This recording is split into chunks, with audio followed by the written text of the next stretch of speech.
तो देखिए, इराक की तेल रिफाइनरियों में काम करने वाले हजारों भारतीय घर लौट रहे हैं और ईरान इजरायल युद्ध की वजह से रिफाइनरीज बंद यहां पर पड़ी हुई है। देखिए, जॉर्जियन एयरपोर्ट से न्यूज 18 इंडिया के रफत अब्दुल्ला की ये एक्सक्लूसिव रिपोर्ट। जो युद्ध चला उसकी वजह से इराक में रिफाइनरीज बंद हुई हैं। ये जो आप इर्द गिर्द लोग देख रहे हैं ये भारतीय हैं और ये इस वक्त जॉर्डन में हैं, एयरपोर्ट पर हैं और इन्हें 36 घंटे लगे हैं इराक से यहाँ पहुँचने में बाई रोड। और अब इनकी रिफाइनरी को फिलहाल बंद कर दिया गया है। बताया जा रहा है कि उस रिफाइनरी में करीब 5000 लोग काम करते थे और मैक्सिमम भारत के लोग हैं। और यहाँ देख सकते हैं आप एयरपोर्ट पे किस तरीके की भीड़ यहाँ पर है, क्योंकि ये अब घर जा रहे हैं। हालांकि बाकी भी यहाँ पे इस फ्लाइट में लोग जा रहे हैं, लेकिन ये जो लोग हैं ये अक्सर लोग भारत के हैं और ये अब वापस घर जा रहे हैं। फिलहाल रिफाइनरी को बंद कर दिया गया। तो ये आप देख सकते हैं कितनी भीड़ है यहाँ पे। ये मैक्सिमम लोग इनमें से हैं जो इराक से आए हैं, अक्सर लोग, क्योंकि इन्होंने हमसे बात की और कहा कि इराक में जो है वो रिफाइनरी को फ़िलहाल बंद कर दिया गया है सिक्योरिटी रीजंस की वजह से। तो एक लंबी भीड़ आप देख सकते हैं यहाँ पर। तो ये जो आप यहाँ पे एयरपोर्ट पे इतनी सारी भीड़ देख रहे हैं ये भारतीय हैं और ये इराक से आ रहे हैं, इनमें से मैक्सिमम लोग, क्योंकि वहाँ पे रिफाइनरीज जो हैं वो बंद हुई हैं। और हम इस वक्त यहाँ पे जॉर्डन में हैं और ये अब बाय रोड आए हैं इराक से। 2 दिन इनको लगे हैं यहाँ जॉर्डन पहुँचने में। ये जो आप एयरक्राफ्ट में इर्द गिर्द लोग देख रहे हैं इनमें से ऐसे बहुत सारे लोग हैं जो इराक से वापस आए हैं। ये लोग इराक में ऑयल रिफाइनरीज में काम करते थे, लेकिन युद्ध के कारण ऑयल रिफाइनरीज इराक में बंद हो चुकी हैं और एक बड़ा ग्रुप जो है वापस आया है इराक से। इनसे हमने बात की तो इनका ये कहना है कि जिस ऑयल रिफाइनरी में ये काम करते थे वो बंद हो चुकी है और इन्हें कहा गया है कि फ़िलहाल ये घर छुट्टी पे जाएं। और जिस ऑयल रिफाइनरी में ये काम करते हैं, यानी ये ग्रुप काम करता है, तो उसमें भारत के करीब 1500 से 2000 लोग काम करते हैं। तो उससे अंदाज़ा लगाया जा सकता है कि कितनी बड़ी ऑयल रिफाइनरी है। एक और रिफाइनरी जो है उसमें करीब 5000 लोग काम करते हैं, वो भी फ़िलहाल बंद कर दी गई है, क्योंकि जिस तरीके के हालात ईरान इसराइल युद्ध की वजह से बने हैं उसकी वजह से मिडल ईस्ट में काफ़ी क्राइसिस पैदा हुई हैं। तो ऑयल रिफाइनरीज़, बड़ी ऑयल रिफाइनरीज़ भी बंद हो चुकी हैं।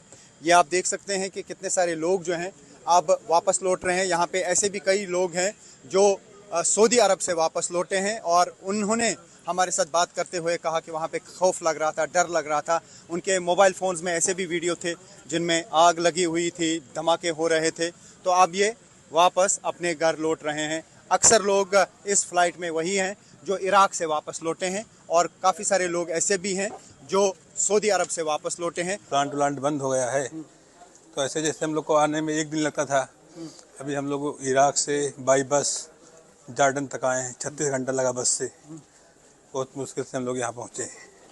तो आप कैसा लग रहा है? अभी यहाँ पहुँचे तो यहाँ अच्छा लग रहा है। और आइए अब आपको पश्चिम एशिया में जारी जंग से जुड़ी 25 बड़ी खबरें दिखाते हैं। ट्रंप की वॉर पावर पर लगाम लगाने की तैयारी, अमेरिकी संसद में आज प्रस्ताव लाने की तैयारी। यूएस संसद में वोटिंग की योजना बना रहे हैं डेमोक्रेट्स। ईरान युद्ध पर राष्ट्रपति डोनाल्ड ट्रंप का बड़ा बयान, कहा खत्म होने की कगार पर ईरान युद्ध। फॉक्स न्यूज को दिए इंटरव्यू में ट्रंप ने दिया ये बयान। ईरान से शांति वार्ता सफल होने के बाद ट्रंप ने पीएम मोदी से की फोन पर बात। दोनों नेताओं के बीच करीब 40 मिनट तक हुई बातचीत। पीएम मोदी और ट्रंप में भारत और अमेरिका के मजबूत संबंधों पर हुई चर्चा। ट्रंप ने पीएम मोदी से की बातचीत पर अमेरिकी राजदूत सर्जियो गोर का बयान। दोनों के बीच हुई सकारात्मक और उपयोगी बातचीत। 16 अप्रैल को ही हो सकती है ईरान और अमेरिका के बीच दूसरे दौर की वार्ता। अल जजीरा का दावा, दूसरे दौर की बातचीत के लिए पाकिस्तान ने फिर की मध्यस्थता की पेशकश। ईरान अमेरिका वार्ता पर अमेरिकी उपराष्ट्रपति जेडी वेंस का बड़ा बयान, कहा 49 सालों में पहली बार अमेरिका और ईरान की सरकार के बीच इस स्तर पर बातचीत। दोनों देशों के बीच ज्यादा अविश्वास। होर्मुज पर फ्रांस के राष्ट्रपति इमैनुअल मैक्रों का बयान, कहा होर्मुज बिना किसी शर्त के जल्द खुलना चाहिए। इस्लामाबाद में रुकी बातचीत अब फिर शुरू हो। अमेरिकी नाकेबंदी के बीच हॉर्मुज़ स्ट्रेट से सुरक्षित निकला चीन का tanker rich starry. London stock exchange group के शिपिंग डेटा में हुआ खुलासा। अमेरिका ने ईरान के सामने रखी 2 शर्तें, कहा हॉर्मुज़ को फिर से खोला जाए और इस्लामाबाद में बिना किसी भी सहमति पर ईरान के वरिष्ठ अधिकारियों को हो मंजूरी। ईरान से समझौते की उम्मीदों के बीच चढ़ा अमेरिकी शेयर बाजार। डाउ जोन्स इंडेक्स 2 दिनों में 600 अंक चढ़ा। निफ्टी 375 अंक चढ़कर 24,200 के पार। ईरान से तेल ले जा रहे चीनी टैंकर्स को रोकेगा अमेरिका। अमेरिकी वित्त मंत्री ने किया चीनी टैंकर रोकने का दावा।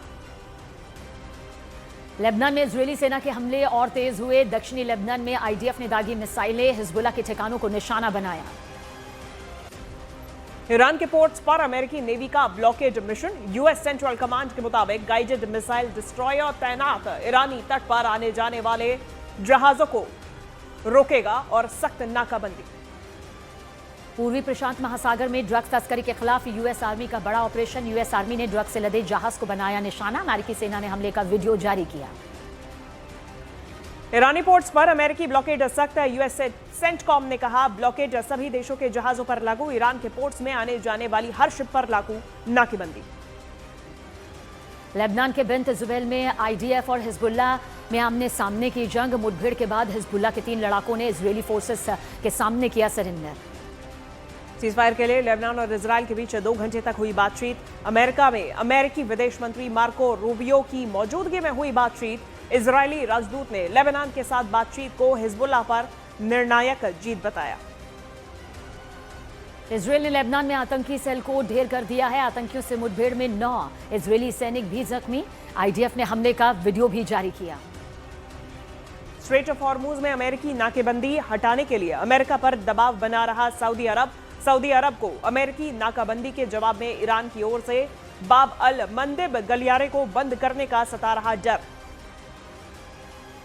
स्ट्रेट ऑफ हॉर्मुज़ में जहाजों की आवाजाही को कुछ दिनों के लिए रोकने की तैयारी में ईरान। अमेरिकी नाकेबंदी से टकराव नहीं चाहता ईरान। अगली शांति वार्ता से पहले टकराव से बचने की ईरान कोशिश कर रहा है। इजराइल की खुफिया एजेंसी मोसाद के चीफ का बड़ा बयान। मोसाद चीफ बोले ईरान में हमारा मिशन अभी खत्म नहीं हुआ। ईरान के रिजीम चेंज तक हमारा अभियान जारी रहेगा। लेबनान में इजरायली हमले में मरने वाले लोगों की तादाद बढ़ी। जंग शुरू होने से लेकर अब तक लेबनान में 2124 लोगों की मौत, 6921 लोग जख्मी। गजा में इजराइल का बड़ा हमले में हमास की 800 मीटर लंबी 4 सुरंगें ध्वस्त। हमास के ठिकाने से माइंस और भारी मात्रा में विस्फोटक सामग्री बरामद। चीन ने ईरान के बंदरगाहों से आने वाले जहाजों को समंदर में डुबो देने की ट्रंप की धमकी को बताया गैर जिम्मेदाराना। चीन ने हॉर्मुज़ गलियारे में अमेरिकी नाकेबंदी की भी जमकर निंदा की। ईरानी जंग पर यूएन महासचिव एंटोनियो गुटेरेस का बड़ा बयान। गुटेरेस बोले सैन्य कार्रवाई से नहीं, बातचीत से सुलझाए जाने चाहिए पश्चिम एशिया के मुद्दे। गुटेरेस ने सीज़फायर को बरकरार रखने की वकालत की।